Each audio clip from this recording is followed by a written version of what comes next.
ഇസ്രയേലിന്റെ ചരിത്രത്തെക്കുറിച്ച് ചിന്തിക്കുമ്പോൾ നമ്മുടെ മനസ്സിലേക്ക് ഓടിയെത്തുന്ന ചില കാര്യങ്ങളല്ലേ? ഇസ്രയേലിന്റെ മതത്തെക്കുറിച്ച്, ഇസ്രയേലിന്റെ മതഗ്രന്ഥത്തെക്കുറിച്ച്, അവരുടെ ഭാഷ, അവരുടെ കറൻസി, അവരുടെ വസ്ത്രധാരണം എന്നിവയെക്കുറിച്ചൊക്കെ അറിയാൻ നമുക്ക് താല്പര്യമില്ലേ? ഇന്നത്തെ ഈ വീഡിയോയിൽ നമ്മൾ ഈ കാര്യങ്ങളെക്കുറിച്ചാണ് കേൾക്കാൻ പോകുന്നത്. മിഡിൽ ഈസ്റ്റിൽ സ്ഥിതി ചെയ്യുന്ന ഇസ്രയേൽ സമ്പന്നമായ ആത്മീയ പൈതൃകമുള്ള ഒരു രാജ്യമാണ്. ഇസ്രയേലിന്റെ പ്രബലമായ മതം യഹൂദ മതമാണ്. യഹൂദ വിശ്വാസത്തിന്റെ അടിത്തറയായി വർത്തിക്കുന്ന മതഗ്രന്ഥം തനക് എന്നറിയപ്പെടുന്ന ഹീബ്രു ബൈബിളാണ്. 3000 വർഷത്തിലേറെ പഴക്കമുള്ള ചരിത്രമുള്ള ലോകത്തിലെ ഏറ്റവും പഴക്കം ചെന്ന ഏക ദൈവമതങ്ങളിലൊന്നാണ് ജൂതമതം. പ്രപഞ്ചത്തിന്റെ സൃഷ്ടാവും എല്ലാ ധാർമ്മിക അധികാരങ്ങളുടെയും ഉറവിടമായ ഏക ദൈവത്തിലുള്ള വിശ്വാസത്തെ അടിസ്ഥാനമാക്കിയുള്ളതാണ് യഹൂദ മതം. അബ്രഹാം, മോശെ, യെശയ്യാവ് എന്നിവരുൾപ്പെടെയുള്ള പ്രവാചകന്മാരുടെ പരമ്പരയിലൂടെ ദൈവം തന്നെ ഇസ്രയേലിയർക്ക് വെളിപ്പെടുത്തിയെന്ന് യഹൂദന്മാർ വിശ്വസിക്കുന്നു. ഹീബ്രു ബൈബിളിലെ ആദ്യത്തെ 5 പുസ്തകങ്ങളായ തോറയിൽ ദൈവത്തിന്റെ ഉപദേശങ്ങളും നിർദ്ദേശങ്ങളും അടങ്ങിയിരിക്കുന്നു എന്ന് വിശ്വസിക്കുന്നു. തോറയിൽ അടങ്ങിയിരിക്കുന്ന 613 കൽപ്പനകൾ അഥവാ മിറ്റ്സ്വോട്ട് പാലിക്കാൻ ജൂതന്മാർ ബാധ്യസ്ഥരാണെന്നാണ് അവർ വിശ്വസിക്കുന്നത്. യഹൂദ മതത്തിന്റെ വിശുദ്ധ ഗ്രന്ഥമാണ് തനാക് എന്നറിയപ്പെടുന്ന ഹീബ്രു ബൈബിൾ. തോറ, പ്രവാചകന്മാർ, എഴുത്തുകൾ എന്നിവയുൾപ്പെടെ 24 ഗ്രന്ഥങ്ങൾ ഇതിൽ അടങ്ങിയിരിക്കുന്നു. ഹീബ്രു ബൈബിളിൽ ചരിത്രം, കവിത, പ്രവചനം, ജ്ഞാനസാഹിത്യം എന്നിവയുൾപ്പെടെ നിരവധി സാഹിത്യ വിഭാഗങ്ങൾ അടങ്ങിയിരിക്കുന്നു.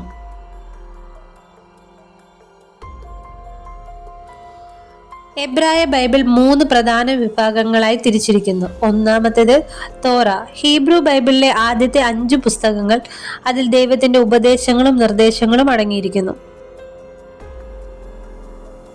രണ്ടാമത്തേത് നെവിം. ദൈവത്തിന്റെ പ്രവാചകന്മാരുടെ സന്ദേശങ്ങളും പ്രവചനങ്ങളും ഉൾക്കൊള്ളുന്ന പ്രവാചകന്മാരുടെ പുസ്തകങ്ങളാണിത്. മൂന്നാമത്തേത് കേതുവിം. കവിത, ജ്ഞാനസാഹിത്യം, മറ്റ് രചനകൾ എന്നിവ ഉൾക്കൊള്ളുന്ന രചനകളുടെ പുസ്തകങ്ങളാണ് മൂന്നാമത്തേത്. ഇസ്രയേലിന്റെയും യഹൂദ ജനതയുടെയും സാംസ്കാരികവും ചരിത്രപരവും ആത്മീയവുമായ പശ്ചാത്തലം മനസ്സിലാക്കുന്നതിന് യഹൂദ മതത്തെയും ഹീബ്രു ബൈബിളിനെയും മനസ്സിലാക്കേണ്ടത് അത്യാവശ്യമാണ്. ഇസ്രയേലിയരുടെ വസ്ത്രധാരണത്തെക്കുറിച്ച് ചിന്തിച്ചാലോ? ഏകദേശം 3000 വർഷത്തിലേറെ നീണ്ട വസ്ത്രധാരണത്തിന്റെ സവിശേഷവും ആകർഷകവുമായ ചരിത്രമുണ്ട്. അവരുടെ വസ്ത്രങ്ങൾ അവരുടെ സാംസ്കാരികവും സാമൂഹികവും മതപരവുമായ ഐഡന്റിറ്റിയെ പ്രതിഫലിപ്പിക്കുകയും അവരുടെ ഭൂമിശാസ്ത്രപരമായ സ്ഥാനം, കാലാവസ്ഥ, അയൽ സംസ്കാരങ്ങളുമായുള്ള ഇടപെടലുകൾ എന്നിവയെ സ്വാധീനിക്കുകയും ചെയ്യുന്നു. പുരാതന കാലഘട്ടത്തിൽ ഇസ്രയേലിയർ കമ്പിളി, ലിനൻ, ആട്ടിൻ രോമം തുടങ്ങിയ പ്രകൃതിദത്ത നാരുകൾ കൊണ്ട് നിർമ്മിച്ച വസ്ത്രങ്ങൾ ധരിച്ചിരുന്നു.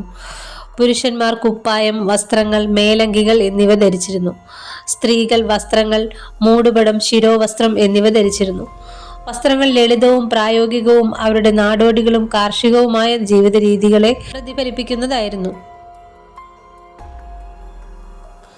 ബൈബിൾ കാലഘട്ടത്തിൽ ഇസ്രയേലിയരുടെ വസ്ത്രങ്ങൾ അവരുടെ മതപരമായ നിയമങ്ങളും പാരമ്പര്യങ്ങളും സ്വാധീനിച്ചിരുന്നു. മിശ്രിതമായ നാരുകൾ കൊണ്ട് നിർമ്മിച്ച വസ്ത്രങ്ങൾ ധരിക്കുന്നതിനുള്ള നിരോധനം, പുരുഷന്മാർ അവരുടെ വസ്ത്രങ്ങളിൽ ടിസിറ്റ് അഥവാ അരികുകൾ ധരിക്കേണ്ടതിൻ്റെ ആവശ്യകത എന്നിങ്ങനെയുള്ള വസ്ത്രധാരണത്തിന് പ്രത്യേക നിയമങ്ങൾ തോറ നിർദ്ദേശിച്ചിട്ടുണ്ട്. രണ്ടാം ക്ഷേത്ര കാലഘട്ടത്തിൽ പേർഷ്യൻ, ഗ്രീക്ക്, റോമൻ സംസ്കാരങ്ങളുമായുള്ള അവരുടെ ഇടപെടലുകൾ ഇസ്രയേലിയരുടെ വസ്ത്രങ്ങളെ സ്വാധീനിച്ചു. പുരുഷന്മാർ കുപ്പായം, കുപ്പായങ്ങൾ, തൊപ്പികൾ എന്നിവ ധരിച്ചിരുന്നു. സ്ത്രീകൾ വസ്ത്രങ്ങൾ, മൂടുപടം, ആഭരണങ്ങൾ എന്നിവ ധരിച്ചിരുന്നു. അവരുടെ വർദ്ധിച്ച സമൃദ്ധിയും സാംസ്കാരിക വിനിമയവും പ്രതിഫലിപ്പിക്കുന്ന വസ്ത്രങ്ങൾ കൂടുതൽ വിശാലവും അലങ്കാരവുമായിരുന്നു. റബ്ബിമാരുടെ കാലഘട്ടത്തിൽ ഇസ്രയേലിയരുടെ വസ്ത്രങ്ങൾ അവരുടെ മതനേതാക്കളുടെയും പണ്ഡിതന്മാരുടെയും സ്വാധീനത്തിലായിരുന്നു. വസ്ത്രധാരണത്തിൽ എളിമയുടെയും വിനയത്തിൻ്റെയും പ്രാധാന്യം റബ്ബികൾ ഊന്നിപ്പറയുകയും വസ്ത്രങ്ങൾക്കായി പ്രത്യേക നിയമങ്ങൾ നിർദ്ദേശിക്കുകയും ചെയ്തു. അതായത് പ്രാർത്ഥനയ്ക്കിടെ പുരുഷന്മാർ ഒരു ടാലിറ്റ് ധരിക്കേണ്ടതിൻ്റെ ആവശ്യകത. ആധുനിക യുഗത്തിൽ യൂറോപ്യൻ പാശ്ചാത്യ സംസ്കാരങ്ങളുമാരുടെ അവരുടെ ഇടപെടലുകളാൽ ഇസ്രയേൽക്കാരുടെ വസ്ത്രങ്ങൾ സ്വാധീനിക്കപ്പെട്ടിട്ടുണ്ട്. പുരുഷന്മാരും സ്ത്രീകളും ആധുനിക വസ്ത്രങ്ങളായ ഷർട്ട്, പാൻസ്, വസ്ത്രങ്ങൾ, പാവാടകൾ എന്നിവ ധരിക്കുകയും പാശ്ചാത്യ ശൈലിയിലുള്ള ഫാഷൻ ട്രെൻഡുകൾ സ്വീകരിക്കുകയും ചെയ്യുന്നു. പുരാതന കാലം മുതൽ ഇന്ന് വരെ ഇസ്രയേൽ വസ്ത്രങ്ങൾ പരമ്പരാഗത ഘടകങ്ങളെ പരിണമിക്കുകയും പൊരുത്തപ്പെടുത്തുകയും സംരക്ഷിക്കുകയും ചെയ്യുന്നു. ഇത് ഇസ്രയേലി സംസ്കാരത്തിൻ്റെ പൈതൃകത്തിൻ്റെയും സവിശേഷവും ആകർഷകവുമായ വശമാക്കി മാറ്റുന്നു. ഇനി നമുക്ക് ഇസ്രയേലിൻ്റെ ഭാഷയെക്കുറിച്ച് കേട്ടാലോ. ഖനാന്യർ, ഫൊനീഷ്യർ, ഫിലിസ്ത്യർ എന്നിവരുടെ വരവോടെ പുരാതന കാലഘട്ടത്തിലാണ് ഇസ്രയേലിൽ സംസാരിക്കുന്ന ആദ്യകാല ഭാഷകൾ. കനാന്യർ ഒരു സെമിറ്റിക് ഭാഷയാണ് സംസാരിച്ചിരുന്നത്. അത് പിന്നീട് ഹീബ്രുവായി പരിണമിച്ചു. കടൽ യാത്രാ വൈവിധ്യത്തിനും വ്യാപാര ശൃംഖലയ്ക്കും പേരുകേട്ട ഫിനീഷ്യന്മാർ ഹീബ്രു, അറബിക് എന്നിവയുൾപ്പെടെ മറ്റ് പല ഭാഷകളുടെയും വികാസത്തെ സ്വാധീനിച്ച ഒരു ഭാഷയാണ് സംസാരിച്ചിരുന്നത്. ഈ ഭാഷ ജൂത സ്വത്വത്തിൻ്റെയും സംസ്കാരത്തിൻ്റെയും അവിഭാജ്യ ഘടകമായി മാറി. CE 636 അറബ് ഇസ്രയേൽ അധിനിവേശത്തോടെ അറബിക് പ്രബല ഭാഷയായി മാറി. ഹീബ്രു ആരാധനാക്രമത്തിനും പണ്ഡിതോചിതമായ ഉപയോഗത്തിലേക്കും തരം താഴ്ത്തപ്പെട്ടു. ഈ കാലയളവിൽ അറബിക് ഹീബ്രു ഭാഷയിൽ അഗാധമായ സ്വാധീനം ചെലുത്തി. നിരവധി അറബി വായ്പകൾ ഹീബ്രു നിഘണ്ടുവിൽ പ്രവേശിച്ചു.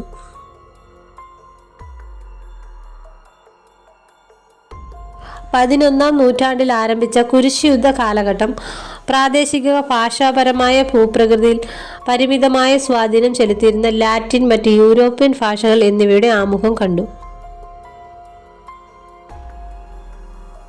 ഒട്ടോമൻ കാലഘട്ടത്തിൽ ടർക്കിഷ് ഭരണഭാഷയായി മാറി. അറബി പ്രാദേശിക ജനസംഖ്യയിൽ പ്രബലമായ ഭാഷയായി തുടർന്നു. എന്നിരുന്നാലും ആരാധനാക്രമത്തിലും പണ്ഡിതോചിതമായ സന്ദർഭങ്ങളിലും ഹീബ്രു തുടർന്നു ഉപയോഗിച്ചു. 19ാം നൂറ്റാണ്ടിന്റെ അവസാനത്തിൽ ഉയർന്നുവന്ന സയനിസ്റ്റ് പ്രസ്ഥാനം ഹീബ്രു ഒരു സംസാര ഭാഷയായി പുനരുജ്ജീവിപ്പിക്കാൻ ശ്രമിച്ചു. എലീസർ ബെൻ യഹൂദ, ഹീബ്രു ഭാഷാ നവോത്ഥാനത്തിന്റെ തുടക്കക്കാരൻ, ഒരു ആധുനിക ഹീബ്രു പദാവലി സൃഷ്ടിക്കുന്നതിനും ദൈനംദിന ജീവിതത്തിൽ ഹീബ്രു ഉപയോഗം പ്രോത്സാഹിപ്പിക്കുന്നതിനും അശ്രാന്തമായി പ്രവർത്തിച്ചു. ബ്രിട്ടീഷ് മാൻഡേറ്റ് കാലഘട്ടത്തിൽ ഇംഗ്ലീഷ് ഭരണഭാഷയായി മാറി. ഹീബ്രുവിന് അറബിക്കൊപ്പം ഔദ്യോഗിക പദവി ലഭിച്ചു. 1948 ഇസ്രയേൽ രാജ്യം സ്ഥാപിതമായതോടെ ഹീബ്രു ഔദ്യോഗിക ഭാഷയായി. അറബിക് ന്യൂനപക്ഷ ഭാഷയായി അംഗീകരിക്കപ്പെട്ടു. എന്നിരുന്നാലും ഇംഗ്ലീഷ് വ്യാപകമായി സംസാരിക്കപ്പെട്ടു, പ്രത്യേകിച്ച് ബിസിനസ്, വിദ്യാഭ്യാസം, ടൂറിസം എന്നിവയിൽ. സമീപ വർഷങ്ങളിൽ ഹീബ്രു, അറബിക്, ഇംഗ്ലീഷ്, മറ്റു ഭാഷകൾ എന്നിവയുൾപ്പെടെ നിരവധി ഇസ്രയേലികൾ ഒന്നിലധികം ഭാഷകൾ സംസാരിക്കുന്നതിനാൽ ഭാഷാപരമായ വൈവിധ്യത്തിലേക്കുള്ള പ്രവണത വർദ്ധിച്ചു വരികയാണ്. ഇന്ന് ഇസ്രയേൽ ഭാഷാപരമായ വൈവിധ്യമുള്ള രാജ്യമാണ്. വിവിധ പ്രദേശങ്ങളിലും സമൂഹങ്ങളിലും നിരവധി ഭാഷകൾ സംസാരിക്കുന്നു. ഇസ്രയേലിന്റെ ഔദ്യോഗിക ഭാഷകൾ ഹീബ്രു, അറബിക് എന്നിവയാണ്. ഇംഗ്ലീഷ് രണ്ടാം ഭാഷയായി വ്യാപകമായി സംസാരിക്കപ്പെടുന്നു. ജനസംഖ്യയുടെ ഭൂരിഭാഗവും സംസാരിക്കുന്ന പ്രബലമായ ഭാഷയാണ് ഹീബ്രു. അതേസമയം ജനസംഖ്യയുടെ 20% വരുന്ന അറബ് ന്യൂനപക്ഷം അറബി സംസാരിക്കുന്നു. ഇംഗ്ലീഷ് വ്യാപകമായി സംസാരിക്കപ്പെടുന്നു, പ്രത്യേകിച്ച് ബിസിനസ്, വിദ്യാഭ്യാസം, ടൂറിസം എന്നിവയിൽ. ഇസ്രയേലിന്റെ കറൻസിയുടെ ചരിത്രം. ഷെക്കേൽ മുതൽ പുതിയ ഇസ്രയേൽ ഷെക്കേൽ വരെ. 1948 രാജ്യം സ്ഥാപിതമായതിനു ശേഷം ഇസ്രയേലിന്റെ കറൻസി നിരവധി രൂപാന്തരങ്ങൾക്ക് വിധേയമായി. ആദ്യകാലങ്ങളിൽ, അതായത് 1948 മുതൽ 1952 വരെ. 1948 ഇസ്രയേൽ സ്വാതന്ത്ര്യം നേടിയ ശേഷം രാജ്യം അതിന്റെ കറൻസിയായി ഇസ്രയേൽ പൗണ്ട് ഉപയോഗിച്ചു. ഇസ്രയേലി പൗണ്ട് ബ്രിട്ടീഷ് പൗണ്ട് സ്റ്റെർലിംഗുമായി ബന്ധിപ്പിച്ച് 1000 പ്രൂട്ടായി വിഭജിച്ചു. 1952 ഇസ്രയേൽ പൗണ്ടിനു പകരമായി ഇസ്രയേൽ അതിന്റെ പുതിയ കറൻസിയായി ഷെക്കൽ അവതരിപ്പിച്ചു. ഷെക്കൽ 1000 അഗോറോട്ടുകളായി തിരിച്ചിരിക്കുന്നു. ഒരു സോഷ്യലിസ്റ്റിൽ നിന്ന് വിപണി അധിഷ്ഠിത സമ്പദ് വ്യവസ്ഥയിലേക്ക് രാജ്യം മാറാൻ തുടങ്ങിയപ്പോൾ ഷെക്കലിന്റെ ആമുഖം ഇസ്രയേലിന്റെ സാമ്പത്തിക നയത്തിൽ കാര്യമായ മാറ്റം വരുത്തി. 1970കളുടെ അവസാനത്തിലും 1980കളുടെ തുടക്കത്തിലും ഇസ്രയേൽ ഉയർന്ന പണപ്പെരുപ്പത്തിന്റെ ഒരു കാലഘട്ടം അനുഭവിച്ചു. പണപ്പെരുപ്പ നിരക്ക് 400% വരെ ഉയർന്നു. പണപ്പെരുപ്പത്തെ ചെറുക്കുന്നതിനും സമ്പദ് വ്യവസ്ഥയെ സുസ്ഥിരമാക്കുന്നതിനുമായി ഇസ്രയേൽ ഗവൺമെന്റ് 1985 പുതിയ ഇസ്രയേലി ഷെക്കേൽ അവതരിപ്പിച്ചു. പുതിയ ഇസ്രയേലി ഷെക്കേൽ അവതരിപ്പിച്ചതു മുതൽ ഇസ്രയേലിന്റെ കറൻസി താരതമ്യേന സ്ഥിരതയുള്ളതാണ്.